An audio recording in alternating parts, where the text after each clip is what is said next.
তোমরা তো রিপন ভিডিওর কত ভিডিও না দেখছো যেখানে উনি কবি সাহিত্যিক এটা ওইটা, কিন্তু রিপন ভিডিওর একটা কুকিং সাইডও আছে। হ্যাঁ, রিপন ভিডিও ভালোই কুকিং করতে পারে, মানে ভাইয়া মানে একজন মাল্টি ট্যালেন্টেড মানুষ, সবকিছু করে। I like her, like genuine content creator. হ্যাঁ, কিন্তু সবার আগে একটা স্পেশাল জিনিস দেখবো, সেটা হলো আমার এডিট।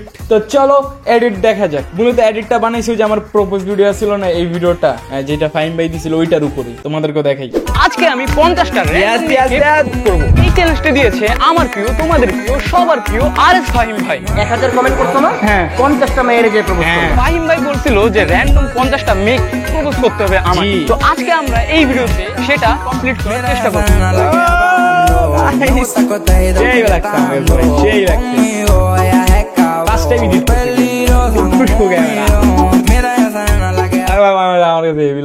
তো যে এডিট করছে ওর নাম মূলত সাইমন এমনই কিছু। তো ভাইয়াটা টিকটকে আপলোড দিছিল, তো ওইখানে অনেকে মেনশন দিছে, তো ওইখান থেকে আমি দেখা হইছে। তো চলো এবার রিপন ভাইয়ের কুকিং ভিডিও গুলো দেখা যাক। কাকু আমি ডিম দা রুটি খামু। এটা ডিম দা রুটি না তো, এটা হচ্ছে স্যান্ডউইচ। আচ্ছা, এটা স্যান্ডউইচ।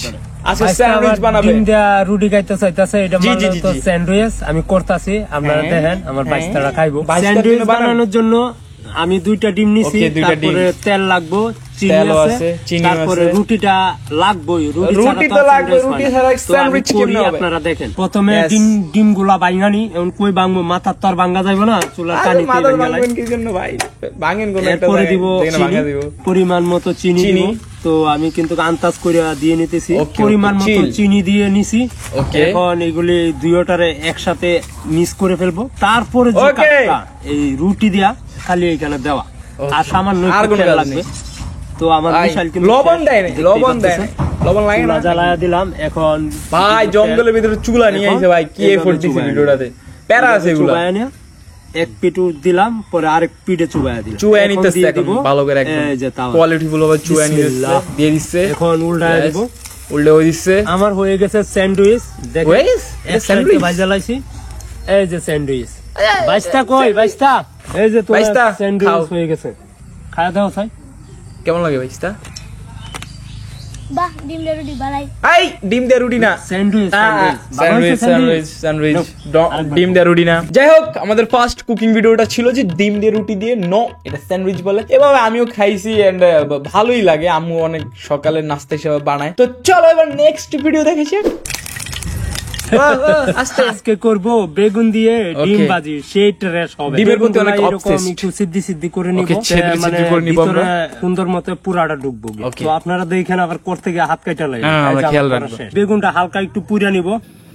ওকে, বাজার থেকে সুন্দর সাইজের একটা বেগুন কিনে আনবেন, বড় সাইজের। পরে এটা দিয়ে পুরে খায়া দেখবেন, আসলে খুব মজা হবে। আমার বেগুন পুরা শেষ। বেগুন পুরবেন, কিন্তু বটাটা পুরন না যায়। বটাটা কি কাজে লাগে এটা আমি আপনাদেরকে পরে বলছি। আমরা খেয়াল রাখবো। উবাইয়া ফালায়া দেন, আপনারা চাইলে জুড়াইয়া করতে পারেন, দিচ্ছি কারণ ওগুলো তো পড়ে গেছে।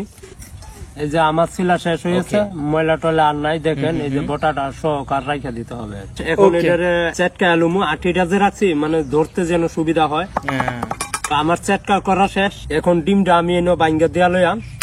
আচ্ছা, আমি 2টা ডিম দিতেছি। আমার 2টা ডিম। আমার সবথেকে জানার বিষয় হলো এটার ভিতরে লবণ দিবেন। এখন এটাতে অ্যাডজাস্ট করে নিব, লবণ দিছি আমি, খেয়াল করে লবণ দিব। বেগুনটা চুবায়া নিমু, এই পার্ট আর এই পার্ট, দুইও পার্ট চুবায়া নিয়ে। এটা তো একটা জাপানিজ মানে টাইপ খাবার, কারণ আমি জাপানিজ অনেক ভিডিওতে এইভাবে কুকিং করতে দেখছি।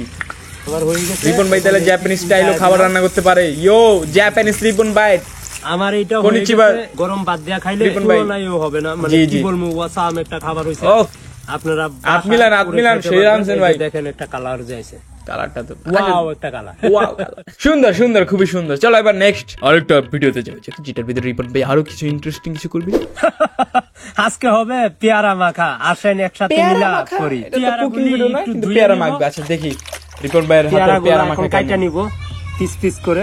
ওকে, আমার পেয়ারা কাটা শেষ। এখন লাগে রিপন ভাই বাইরে রান্নাবাড়ি করতেছে, দেখতে অনেক ভিডিওগুলা মানে চিলিং টাইপ গুলা একটু কাটা নিব, লেবু দিব।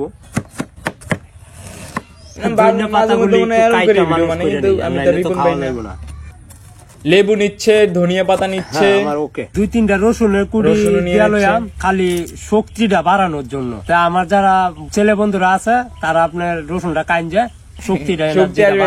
এই যারা কম রসুন কাটা শেষ, এখন 3-4টা মরিচ দিব। আমি 3টা মরিচ নিছি, কেন বেশি দেখি না রসুন দিতে আজকে দেখলাম। এরপরে দিলাম ধনিয়া পাতা মাখার ভিতরে পেয়ারা মাখার ভিতরে। এরপরে দিমু রসুন গুলা, এরপরে দিমু হালকা লবণ। আমার এই পরিমাণ হইলেই হইব লবণ। এখন দিমু একটা কসলা, সব বসিয়ে এরব। দেখে কার কার জিভে লবণটা মনে হয় কম হয়েছে, আর একটু লবণ লাগবে। পানি কি করতেছি গাইস জানাও। এখন এটা মাখামু। ও এনতে আরেকটা জিনিস দিতাম মনে নাই, লেবু। পরে দিব একটু কাসুন্দি। এইটা হলো সবচেয়ে থেকে চেঞ্জিং একটা ফ্লেভার এনে দিবে। আমার ভর্তা মাখানো শেষ। ও ভাই এখন আমি একটা খেয়ে দেখি। আহা সেই স্বাদ। ইয়েস আই নো, অসাধারণ। দেখে মনে হইতেছে সেই স্বাদ। তো চলো এবারে একটু মিমস দেখা যাক। এখানে স্কুল ছাত্রীরা বিয়ে করছে, সেই স্কুলের দপ্তরি। বয়স কত কাকা? কি আপনার বয়স কত? 15 বছর। দেখো মনে হয় না 15। কেমনি কি আমি স্কুলে যাই, স্কুলে দপ্তরিগিরি করি, পরে হ্যাঁ যাই স্কুলে যা, পরে তার সুযোগ সুবিধা দিয়ে হ্যাঁ ছুটিতে বাড়ি সুযোগ সুবিধা হতে পরে এই জন্য পরে আমার তার সাথে আমার বালু প্রেম হয়ে গেছে। ভাই এটা কি দেখলাম ভাই, আমি হতাশ, খুবই হতাশ। হইলো এটা কোনো কথা? ও সেখান থেকে শুনতে পেলাম আপুর নাকি বিয়ে, বেরিয়ে আমি ছুটে এলাম। কি হইতেছে গেটের সামনে? কোন দেশেতে লুকিয়েছিলেন ও গো দুলা ভাই? হ্যাঁ? দুদিন খুঁজে খুঁজে আজকে তোমার পাই। লাখ পিয়ন দুলা ভাই, কাম নিউ, আজকে তুমি মোদের কাছে একেবারে নিউ। আমার হ্যাঁ, নিউ দুলা ভাই। রঙিন ঘরের আলো আপুর মনে কষ্ট দিবে না। রেস্ট করে কি কি মানে কি হইলো এটা? আরে কি হইলো? কবিতা কি লেগে হইতাছে ভাই? বিয়ার গেটের সামনে মিষ্টি মিষ্টি খাও আর ঢুকাও, কবিতা কি লেগা? আহা হা আয় বিড়ি খায় রে ভাই মায়েরা, তাও ওপেন, তাও এত চিল মুডে। এটা ছেলেও মাঝে মধ্যে এমন ওপেন খাইতে ভাবে 2-3 বার। এই ফলটা হচ্ছে গাছজিলাপি ফল। বাংলাদেশের অন্যতম দুর্লভ একটি ফলের নাম হচ্ছে গাছজিলাপি ফল। আগে অনেক পাওয়া গেল, এই গাছগুলো এখন বিলুপ্ত হয়ে যাচ্ছে, খুব একটা বেশি পাওয়া যায় না। যাই হোক গাইজ, আজকের ভিডিও এতটুকুই। দেখাবো অন্য কোনো ভিডিওতে। ভালোই লাগছে। বাংলাদেশে to be honest meme material খুবই কম। বাংলাদেশের মানুষ শুধু ভদ্র সুস্থ মানুষ, বেশি ছাত্রীগিরি করে না। যাই হোক, দেখাবো অন্য কোনো ভিডিওতে। আল্লাহ হাফেজ।